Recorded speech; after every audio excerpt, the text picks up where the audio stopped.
Simbora estudar! Carlos Drummond de Andrade. Nós continuamos aqui analisando as obras do vestibular seriado da UEM. Estamos, né, aqui na etapa 3, né, no terceiro ano. E chegamos a Drummond. Depois de analisar Bandeiras, chegamos a Drummond. Esses dois grandes escritores ali, tá, modernistas.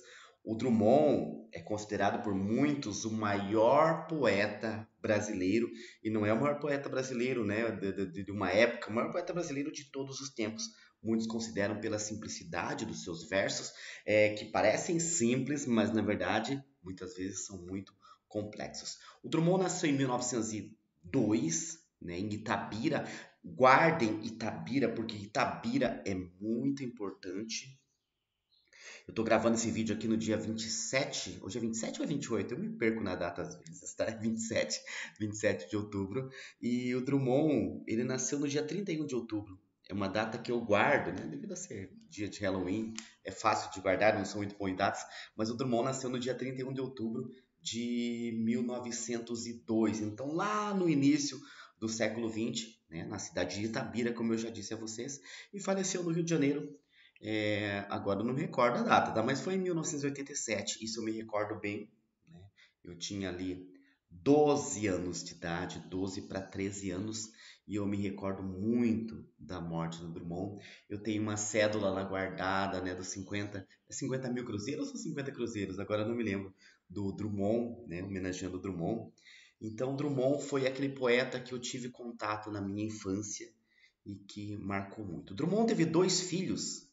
O primeiro filho dele, né, mais velho, nasceu e viveu meia hora, né? Tem um poema, né, dedicado a ele, né? O seu filho Carlos, também chamado Carlos, né? É um poeta, um poema que chamava O que Viveu Meia Hora, e a sua filha, né, Dolores, desculpa, Dolores era a esposa, a sua filha Maria Julieta.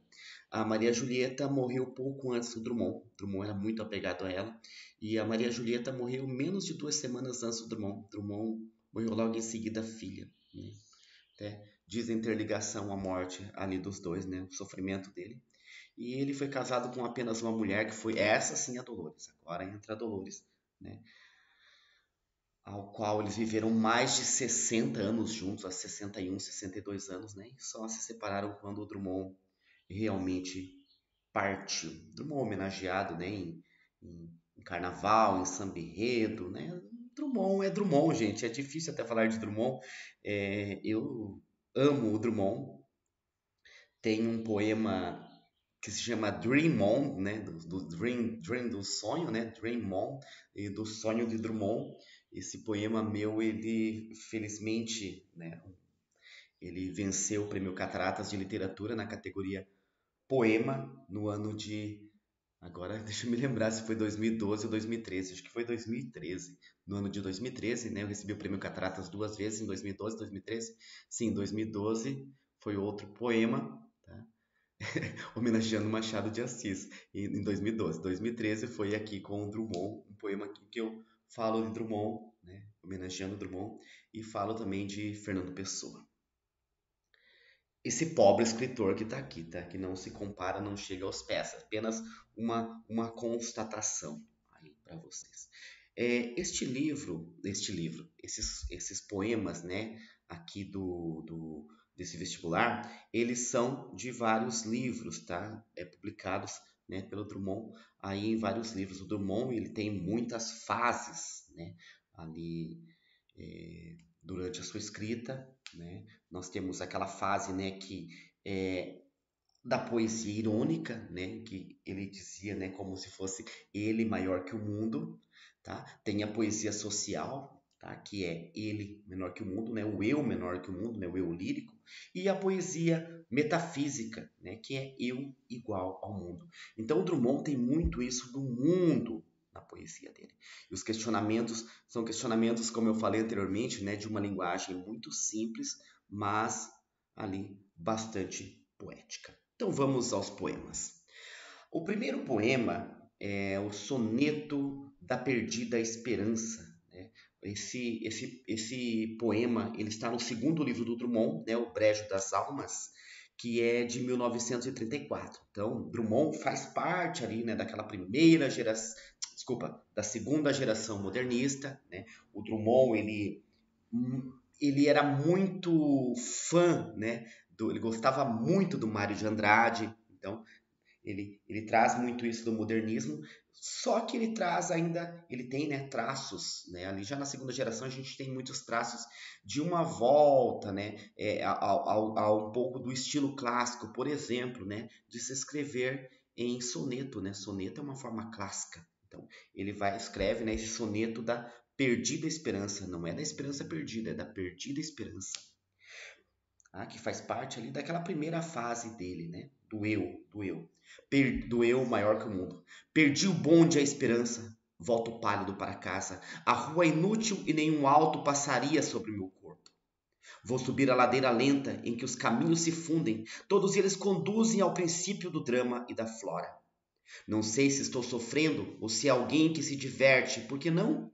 Na noite escassa, com um insolúvel flautim, entretanto, há muito tempo nós gritamos sim ao eterno. Então há, né, como o título fala ali, perdida esperança, né? Há uma desesperança, né? Perdi o bonde e a esperança, né? Olha o melancolismo. Volto pálido, né? Volto sem vida, pálido para casa. A rua é inútil e nenhum alto passaria sobre meu corpo. Então, é inútil ir para a rua, nenhum alto passaria sobre o meu corpo. É aquela coisa do eu sou tão inútil, né? Que ir para a rua é inútil, ó, né? Estou repetindo. Porque nem me matar me matariam, né? Não passariam um alto sobre o meu corpo. Percebam a presença aqui do enjambment, né? Muito presente, né? Essa coisa de começar um verso, né? E terminar a ideia no verso seguinte, como se o verso seguinte, né? Traz a ideia ainda do primeiro. A rua é inútil e nenhum alto passaria sobre o meu corpo, como se fosse um verso só. Aqui também nós temos, né? Ó, ou se é alguém que se diverte, por que não? Tá? Aí na noite escassa, né? Na noite escassa, com um insolúvel flautim. Continuando o poema aqui, vou subir a ladeira lenta, né? Subir a ladeira lenta em que os caminhos se fundem. Nós podemos ter uma visão dessa ladeira lenta como a morte, né? Uma ladeira lenta em que os caminhos se fundem. Tá? Todos eles conduzem ao princípio do drama e da flora. Não sei se estou sofrendo, não sei se estou sofrendo. Há dúvida aqui agora, né? Não há certeza, há muita dúvida, nenhuma certeza. Não sei se estou sofrendo ou se é alguém que se diverte, por que não? Né? Na noite escassa, com um insolúvel flautim, né? Um flautim ali tocando. Entretanto, há muito tempo nós gritamos sim ao eterno. Então, há muito tempo nós gritamos sim ao eterno. Né?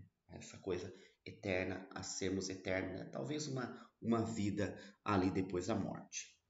Próximo poema é o José. José é conhecidíssimo, né? O José, o José é um poema mais longo do Drummond aqui. Ele é um poema lá do livro José, de 1942, o quarto livro de poemas do Drummond. Um dos poemas mais conhecidos, né? E agora, José, a festa acabou, a luz apagou, o povo sumiu, a noite esfriou. E agora, José? Então percebam, né? O José pode ser ele, pode ser eu, pode ser você, pode ser qualquer um. O José é um nome simples. Então, e agora, José? O grande questionamento. E todas as coisas vão se acabando para o José. Tá? Esse aqui também é da primeira fase do Drummond, né? Tudo se acabou, a festa acabou, a luz apagou, o povo sumiu, a noite esfriou, ficamos sem nada. E agora, José? Né? O que você vai fazer? E agora você que está lendo, você que é sem nome, que zomba dos outros, você que faz versos, que ama, protesta, e agora, José? Então continuamos, né, nessa do e agora, José. Percebam que os verbos, né, no passado apagou, sumiu, esfriou.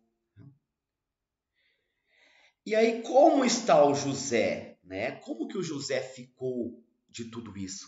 Está sem mulher, está sem discurso, está sem carinho. Então José está sem tudo aqui. Há uma saída para o José? Talvez, né? Só que o José já não pode beber, já não pode fumar, cuspir já não pode. Então ao José não é dado mais fazer nada. O José está ali colocado nessa, né, como se fosse um fim, não há o que fazer, José. Você poderia fazer isso, mas você não dá para fazer isso. A noite esfriou, o dia não veio. O dia não veio, a noite esfriou e o dia não veio. Não veio uma coisa nova. O bonde não veio, o riso não veio. Não veio a utopia. E tudo acabou, e tudo fugiu, e tudo mofou. E agora, José? E aí termina-se aqui, né, essa estrofe com o e agora, José, novamente. O que você vai fazer, José? E agora, José, sua doce palavra, sem um instante de febre, sua gula e jejum, sua biblioteca, sua lavra de ouro, seu terno de vidro, sua incoerência, seu ódio, e agora? Percebam, né, que aqui ele vai falar sobre o José também, né, o que pertence, né, os pertencimentos do José, né, a doce palavra, um instante de febre, gula, jejum, biblioteca, lavra de ouro, terno de vidro, incoerência, ódio, tá? E agora, José? Percebam que nós temos muitas anáforas, né? Essa repetição, tá? Essa repetição aqui do sua, tá? Anteriormente também o, né? E agora, já não pode, tá? Está sem, isso a gente chama de anáfora. E o José, né? Ele tem, né?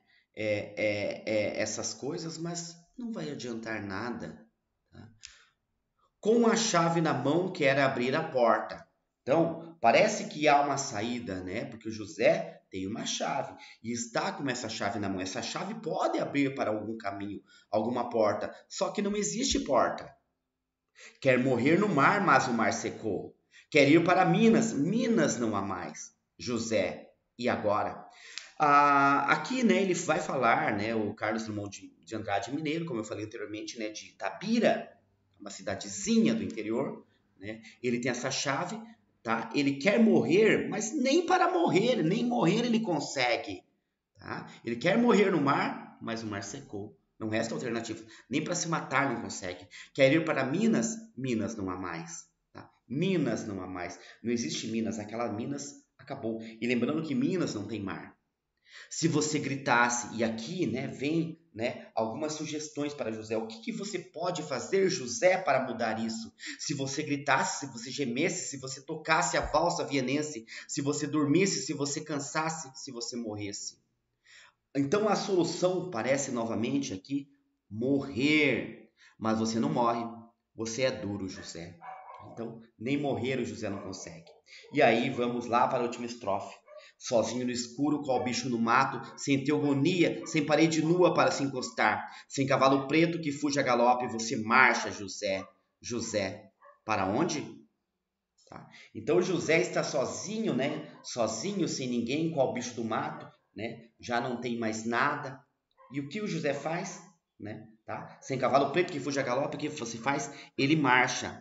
Quem marcha geralmente é o cavalo. José está marchando. E quando nós temos isso de marchar, nós vamos como se fossem todos os outros, né? Todos estão marchando e eu vou acompanhando, tá? Então você marcha, José. Só que quem marcha, marcha para onde? Para onde você vai? E aqui termina com esse grande questionamento. Você marcha, José? José, para onde?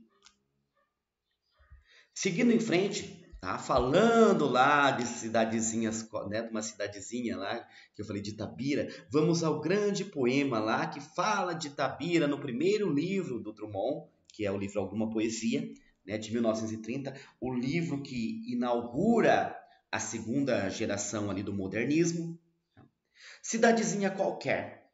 Então, pode ser qualquer cidade, mas é claro que nós, né, sabendo que ele veio de Itabira, né, a gente vê, ele nasceu lá numa cidadezinha qualquer e pode ser qualquer das cidades em que nós também tenhamos nascido. Casas entre bananeiras, mulheres entre laranjeiras, pomar, amor, cantar. Aqui há digamos assim, uma quebra de expectativas, né? Porque a gente olhando rápido, dá a impressão que são três verbos, né? Tá? Mas aqui a gente tem pomar, pomar, bananeiras, laranjas, pomar, amor, cantar, tá? Amor, cantar, mais dois verbos. Casa entre bananeiras, mulheres entre laranjeiras. Então, aquela coisa ali que acontece, aquela vida pacata. Um homem vai devagar, um cachorro vai devagar. As repetições do Drummond, as anáforas. Um burro vai devagar. Então, tudo vai devagar lá. Primeiro o homem, o cachorro, o burro. Devagar, as janelas olham. Prestem bastante atenção que nós temos aqui, né, uma personificação, uma prosopopeia, tá? Devagar, tá? Como tudo aqui devagar, devagar, as janelas olham. Até para olhar é devagar. Devagar, as janelas olham. E na verdade, janelas não olham, por isso que é uma prosopopeia, né? Uma personificação. Quem olham somos nós, mas ele quer dizer aqui as pessoas através das janelas que olham.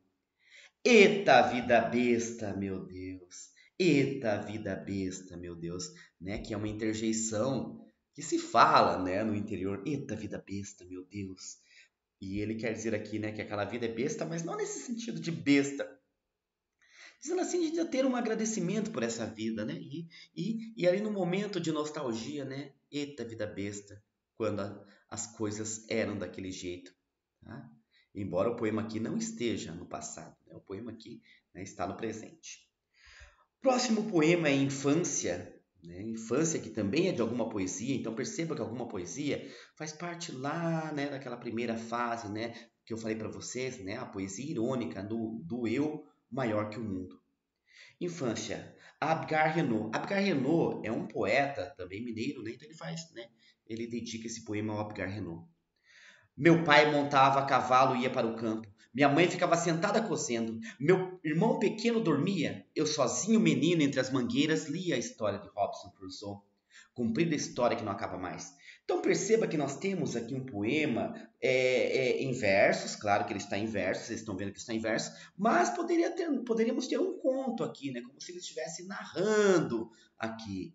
Narrando. Meu pai montava cavalo, ia para o campo, minha mãe ficava sentada cozendo. Então aquela coisa, né, lá da família tradicional, antiga, o pai saía para o trabalho, a mãe cuidava dos afazeres da casa, o irmão pequeno dormia. E ele sozinho ali, né, criado ali na roça, entre as mangueiras. Então percebam, né, como isso de Itabira, lá da infância, está sempre presente na poesia do Drummond. Li a história de Robson Crusoe. Crusoe, né? Crusoe, no Brasil se fala Crusoe, né? Lá mais na França, mas Crusoe, tá? Cumprida história que não acaba mais. Então era uma história que não acaba mais. Mas por que essa história não acabava mais? Não é que o livro ele não acabava mais. É que as aventuras ali, né? Tinha aventura em cima de aventura. Isso não está aqui por acaso, né? O Robinson Crusoe, ele tinha, né? Ficou lá numa ilha, sozinho, né? Teve depois a companhia lá do seu fiel, do Sexta-feira, né? Sexta-feira? Acho que é Sexta-feira. Nossa, eu li esse livro há muito tempo. Tá? Então aquela história, ele cheio de aventuras ali, mas sozinho, solitário. Então, ele também é solitário, sozinho menino entre mangueiras. Tá? Então era como se ele fosse naquela época mais ou menos como um Robson Crusoe. Tá? No meio-dia branco de luz, uma voz que aprendeu a ninar nos longes da senzala e nunca se esqueceu chamava para o café. Opa, observa. No meio-dia branco de luz, uma voz que aprendeu a ninar nos longes da senzala. Então essa voz que agora está ali, tá? Que chama para o café, é uma voz que aprendeu a ninar lá nos longes da senzala. Mas percebam que aqui já não é mais a época da escravidão, só que se mantinha, né? Essas pessoas mantinham lá uma pessoa preta trabalhando. Tá? Então, é isso que ele quer dizer aqui, né? Essa pessoa que aprendeu a ninar nos longes da senzala, ou seja, não está mais na senzala agora, né? E que nunca se esqueceu, né, dessa forma de ninar, chamava para o café. Café preto, que nem a preta velha. Aí aparece a personagem, ó. Café preto, que nem a preta velha. Café gostoso, café bom. Pessoal, percebam, né, que é uma comparação aqui do café preto, que nem a preta velha. E esse café é gostoso e esse café é bom. A gente pode depreender daqui, né, que a preta velha também tinha essa coisa de boa para ele. Minha mãe ficava sentada cozendo, olhando para mim. Ele volta ali para a mãe, né, cozendo, olhando para mim. Psiu, não acorde o menino. Para o berço onde pousou um mosquito e dava um suspiro. Que fundo. Tá? Então, psiu, não acorde o menino, né? Não acordar a criança que está dormindo, o bebê, o irmão, né, dele ali, pequeno que dormia. Lá longe, meu pai campeava no mato sem fim da fazenda. Então, meu pai estava lá no mato. E, pessoal, o final que é sensacional. E eu não sabia que minha história era mais bonita que a de Robinson Crusoe. Tá? Então, naquela época eu não tinha essa noção que hoje eu tenho, que a minha história era mais bonita do que a do Robinson Crusoe. aquela história, né, que ele também está sozinho ali, só que ele tem muita imaginação e ele vai criando e ele vai criando. E chegamos ao último poema aqui do vestibular UEM, seriado, né, terceira etapa, Entre o Ser e as Coisas, que também é um soneto. Então, voltando aqui um pouquinho para nós observarmos, tá? Aqui é um soneto, Entre o Ser e as Coisas, apenas este e o primeiro, né, o soneto da Perdida Esperança. Os demais poemas, né, eles não estão presos né, à forma clássica, então eles são mais livres.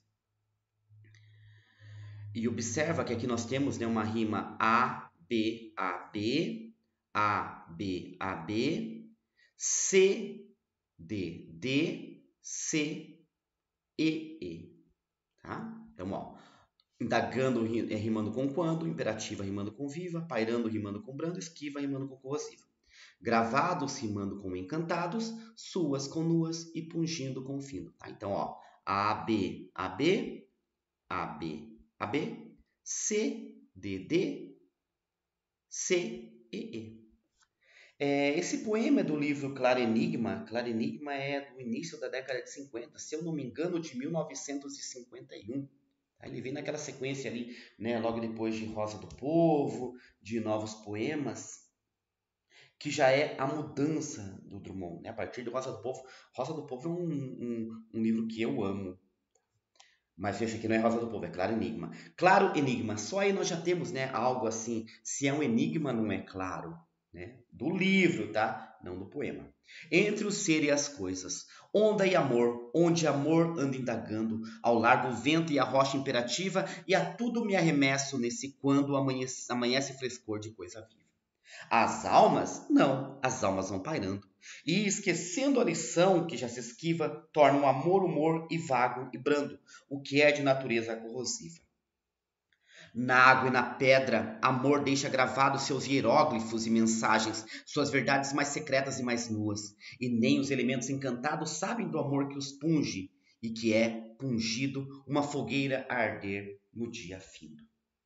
Então vamos lá, o claro enigma, né, do livro. A gente tem aqui um enigma mesmo que não está tão claro. Mas vamos lá, entre o ser e as coisas. Ser e as coisas. Onda e amor, onde amor anda indagando. Perceba aqui, né, nós temos, né, uma aliteração, tá? Onda e amor anda indagando, né? Repetição ali de sons e uma assonância também. Eu falei a literação, sim, a literação e a assonância, tá? Nós temos as duas coisas aqui, tá? Repetição de sons de consoantes e de vogais. Onde amor anda indagando. Olha a musicalidade. Ao largo vento e a rocha imperativa. Então, ó, onda e amor, né? Onde amor anda indagando, a questão do questionamento, né? Do amor, né? Em formas de onda. Ao largo vento e a rocha imperativa. Rocha imperativa, força, forte. E a tudo me arremesso nesse quando amanhece frescor de coisa viva. Tá? Então eu me arremesso a tudo. Né? A tudo. Tá? As almas, não. Esse amor, né? Essa coisa. Tá? E aí nós vamos lembrar de um poema do Manuel Bandeira, que eu não me recordo o título agora, mas que também está neste vestibular. O Manuel Bandeira tem lá um poema que ele fala isso, né, das almas que não se amam, os corpos se amam.